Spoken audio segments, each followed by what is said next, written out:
and it's a big game.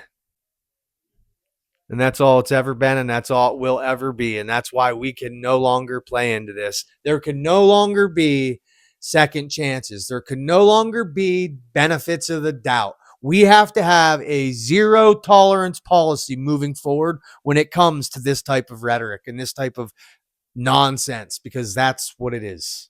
Let's be clear here about what it is. It's nonsense.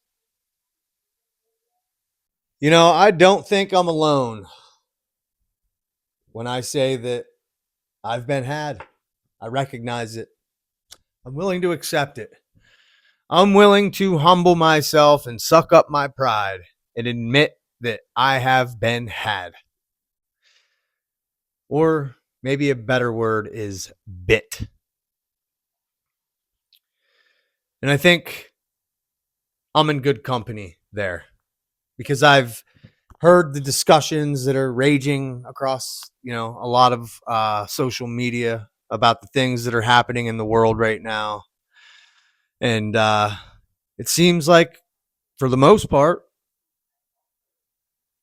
aside from bots and paid conservative influencers, that the overall consensus is clear. People are not happy with the direction this country has gone since this last election. And normally, I would be able to say, my hands, they're clean, because I don't play into these politics. But things were so bad this last time around, even though I have a disdain for these politics and the politicians, the politicians, can't stand them.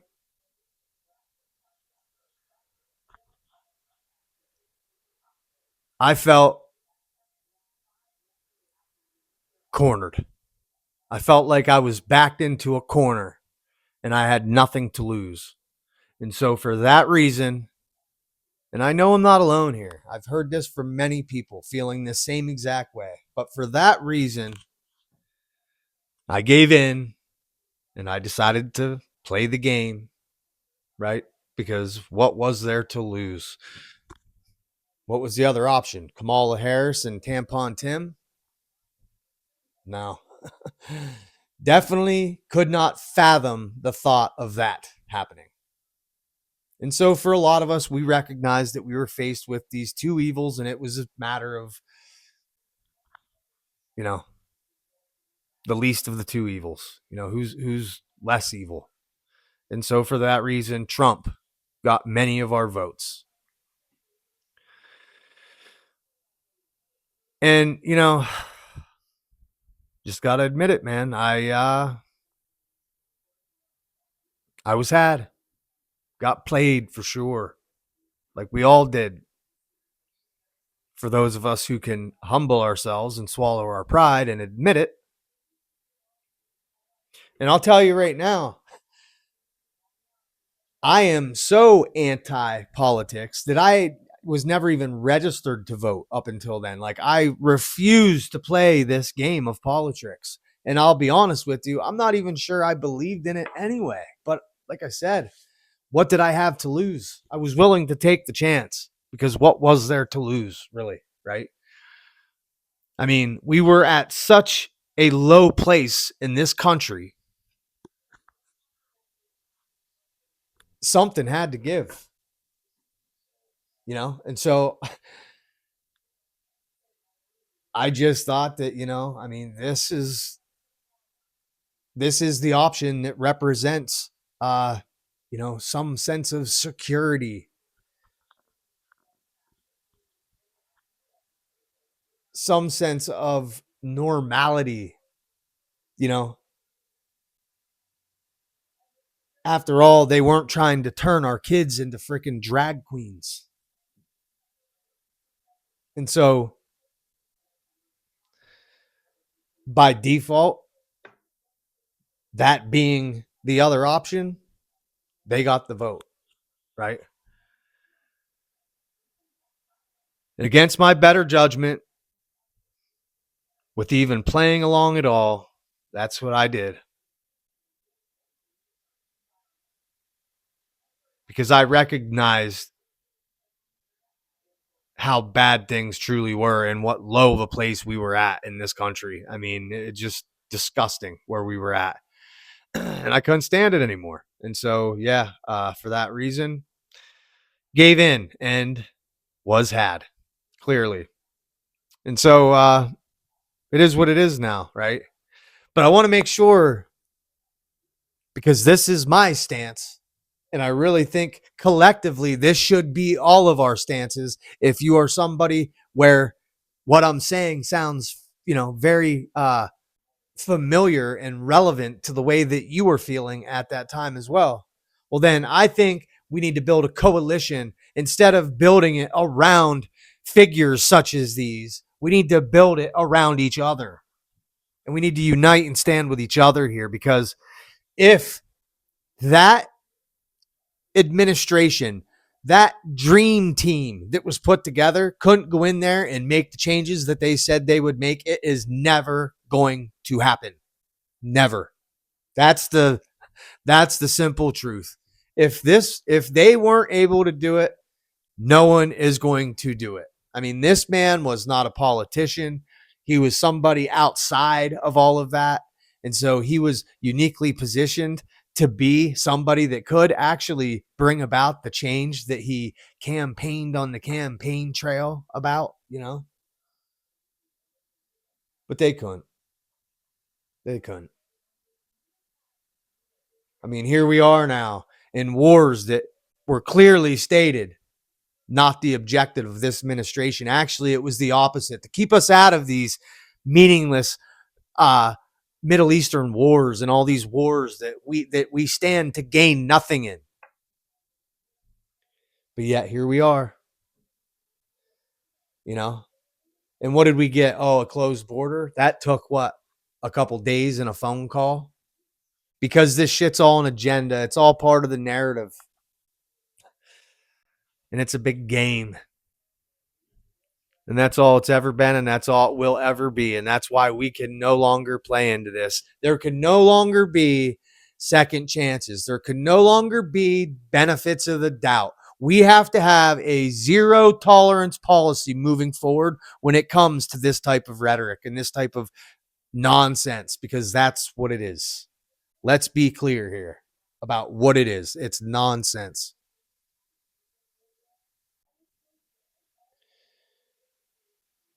I remember saying when Omega assembled their team, I remember saying, this is a dream team. If these guys actually go in there and do what they say that they're going to do, it is going to change this country forever. They are going to tear down that deep state, drain the swamp, fix the corruption, and finally we will have a normal government residing over this country. That's not what happened. Look around. Far from it. RFK, he was going to go in there and make things natural again. Get rid of the chemtrails. Get rid of the fluoride in the water. Get rid of the dyes in all our children's food. Yeah, maybe did a few things.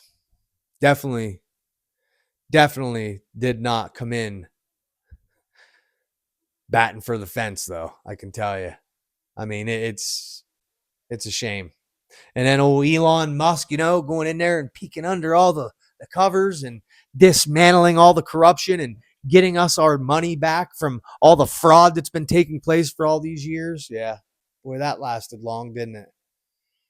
And those Doge checks that we were told we would get, where are they at? And that's just skimming the surface of the corruption and the fraud in this government. There's no fixing it, people. We're beyond repair here. The only fix here is a complete demolition and a rebuilding of something new with all the knowledge of the heirs of the previous system and not allowing any of that garbage into the new one as it's being built, and keeping all that toxicity out, because that's exactly what it is. But yeah, we were had. I was had. I admit it. And so for that reason, once bitten, twice shy. No more. I, for one, will never play into this game again. Never. I knew better. Look at my opinion going into this thing has been and always will continue to be moving forward that these individuals are not elected. They are selected. Okay. That's my opinion. I hold to it. I don't care what anybody else thinks about it. That's my stance, and I am sticking to it moving forward. Okay. There was a 12-year-old little schoolgirl who proved that all of the presidents, with the exception of like a handful in this country, have all been related. You think that's just a coincidence when we're talking about hundreds of millions of citizens, that that they're just a little quinky dink, that the select few that have been the presidents of this country have just happened to be related? Come on now. That should tell us all we need to know.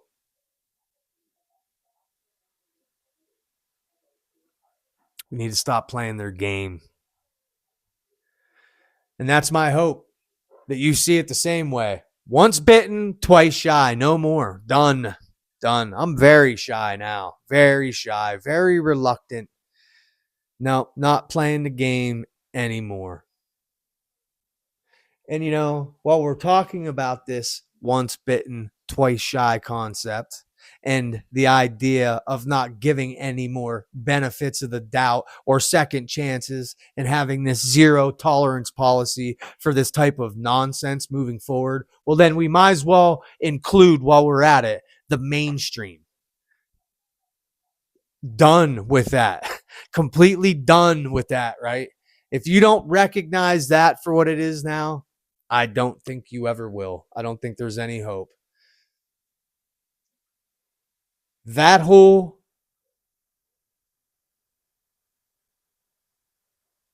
whatever you want to call it, that whole collective of media that has been reigning for a very long time and controlling the narratives and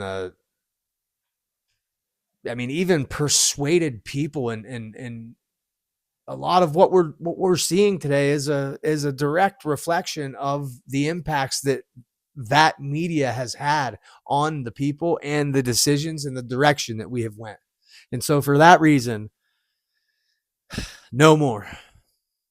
But we have to also look at the alternative media, right? Because the landscape has changed. And as it's changing, you can clearly see that there is a new mainstream rising up within the alternative media space. And that needs to be held to the same standard, because that corruption seems to find its little way in every time. And it's not going to be any different there. And so we have to hold the same vetting process there as well. Once bitten, twice shy. I want to give you a few examples that I've noticed recently about this, with this alternative media space, because it is now the rise of podcasts and, these YouTube and these other social media platforms that is the new place for these voices. That's where they're at. The TV is dying, or at least, the television networks and that network television style of media. It's gonna die right along with the boomers. And so,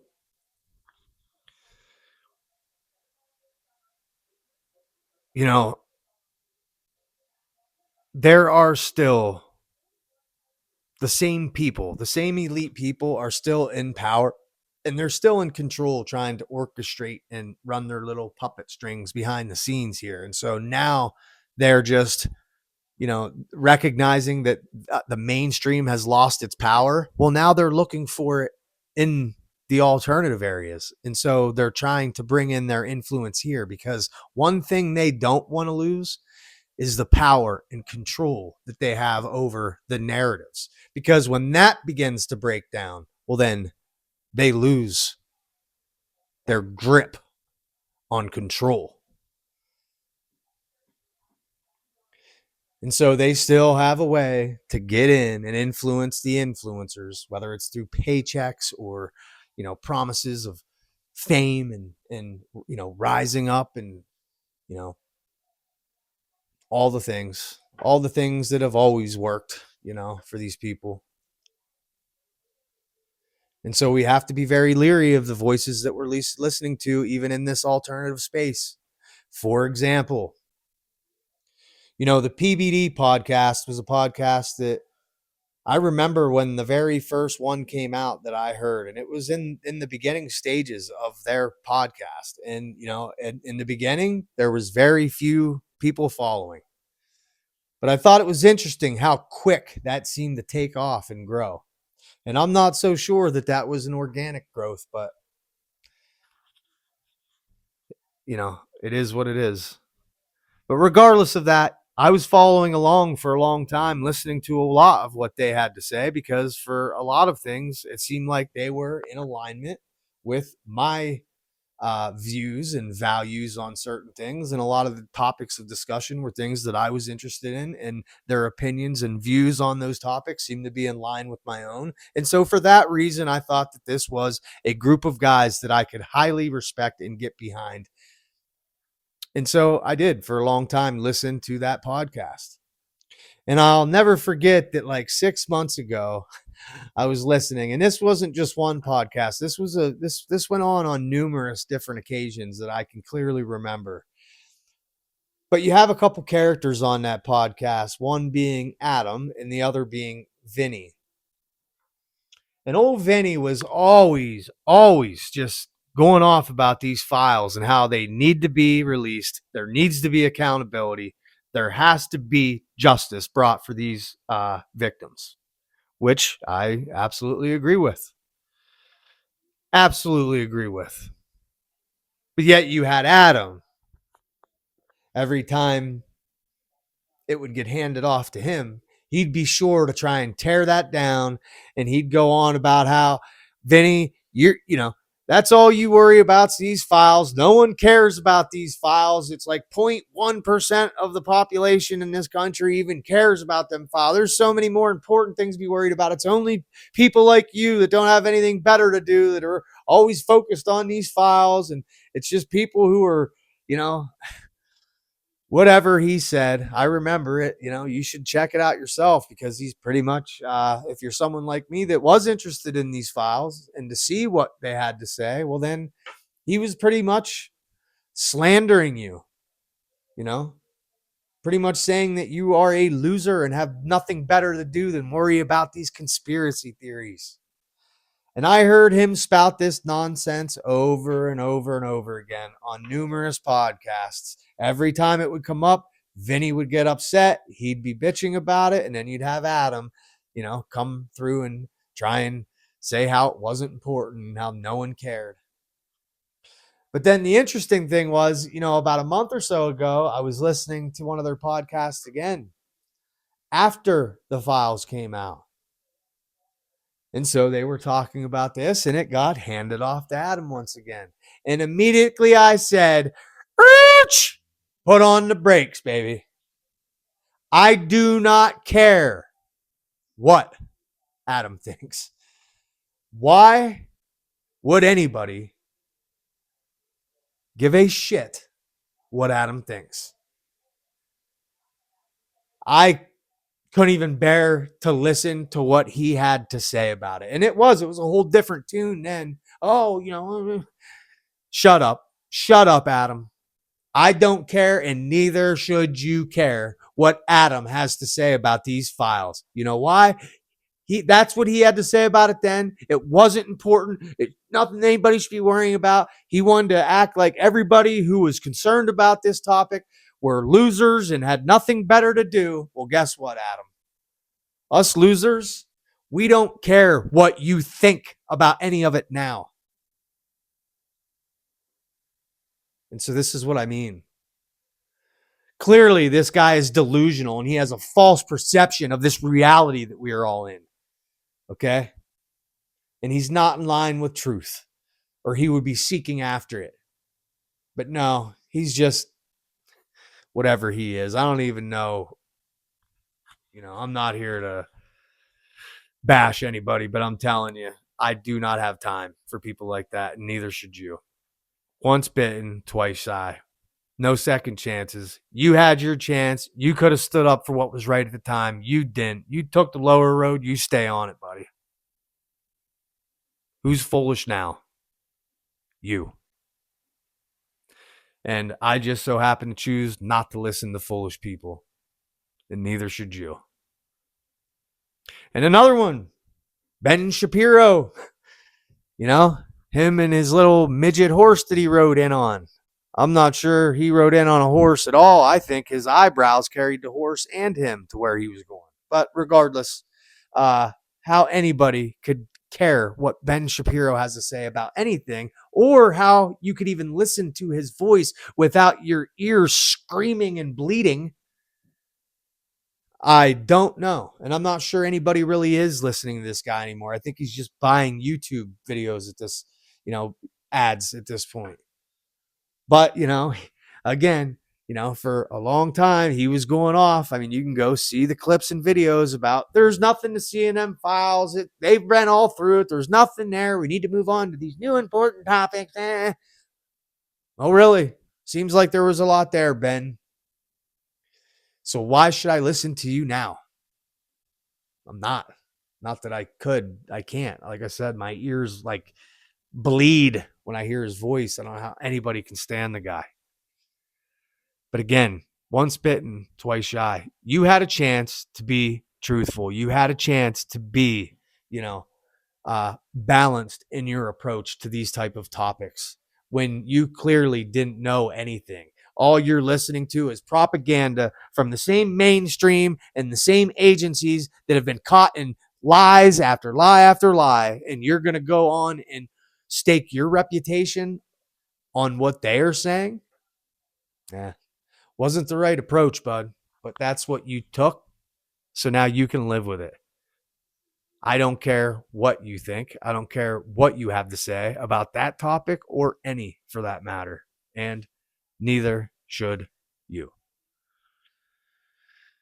Dan Bongino, another one, and this goes for all of these MAGA people. I have no time for any of them. None. They had a chance. They went in there with a clear objective. They sold that objective to us American people.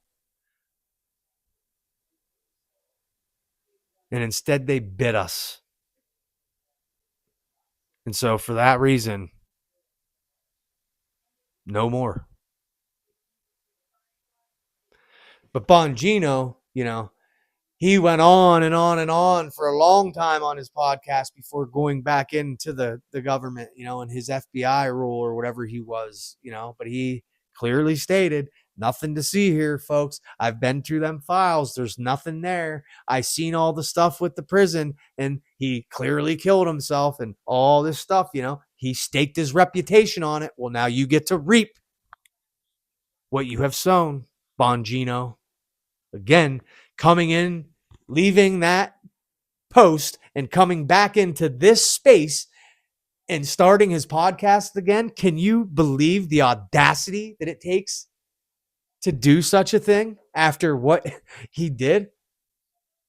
Who cares what Bongino has to say about anything at this point?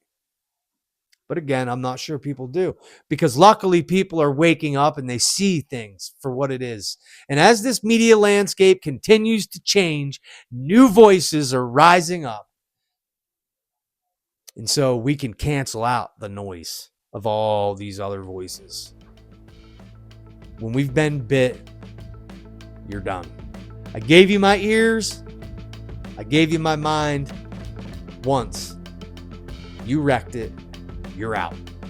And that's how it needs to be. We need to boycott these people. We need to be done with these people. And so that's my stance. And I really hope that you will take that same approach moving forward, because there has to be change here. There has to be change. And that change starts with each of us. And it starts with not falling into the same traps again and again and again. And so when these people have had the opportunity to earn your trust, to earn your ears, to earn your mind, once bitten, twice shy. Not happening. And so that's my hope, that's my prayer, that people are waking up and seeing this for what it is, and we are shutting these people out, shutting them out. Because there is no way we can ever build anything substantial and good when we're bringing the old in with it. It just can't be. They need left behind. Leave them in the dust where they belong. In the ashes of what that system is burning down. Leave them there. All of them. Anyway, you know how it is. Sorry about your toes if I stepped on them. Stomper, we're out.